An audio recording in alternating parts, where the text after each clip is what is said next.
be stranded for 5 days without any money? And what would you do? On demonetization, he was very clear. He said it could seriously hurt the economy, right? And even called it as a monumental management failure. So why was he so convinced so early that this would not work? It would have been good if you had asked him that question directly, but I can tell you what his... Because I think... you're very close to him, so I'm sure you must when you're have some talking idea. about a former prime minister, Yeah. if I don't want to add or detract anything from what he said, Yeah. but I tell you what I think was in the back of his mind.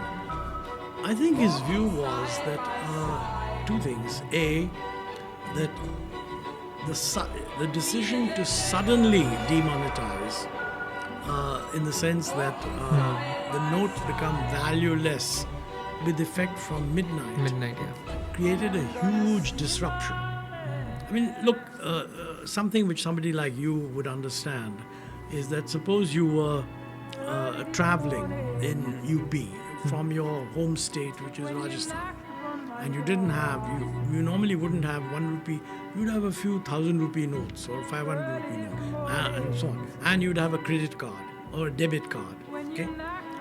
You would suddenly find that you have your money is worthless, okay?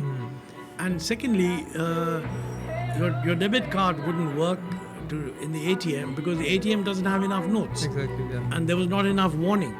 So can you be stranded for 5 days without any money? And what would you do? I mean, if you had to get a taxi from A to B, you wouldn't be able to do it. Quite apart from the poor fellows who came from abroad, any number of tourists who came thinking that we really love India, suddenly find that they're without any money, or the money they have is... Now, if you had a system which said that this money is useless, but you can change it to the new money seamlessly within 2 hours, there's not a problem. Yeah. But that was not the case. Yeah.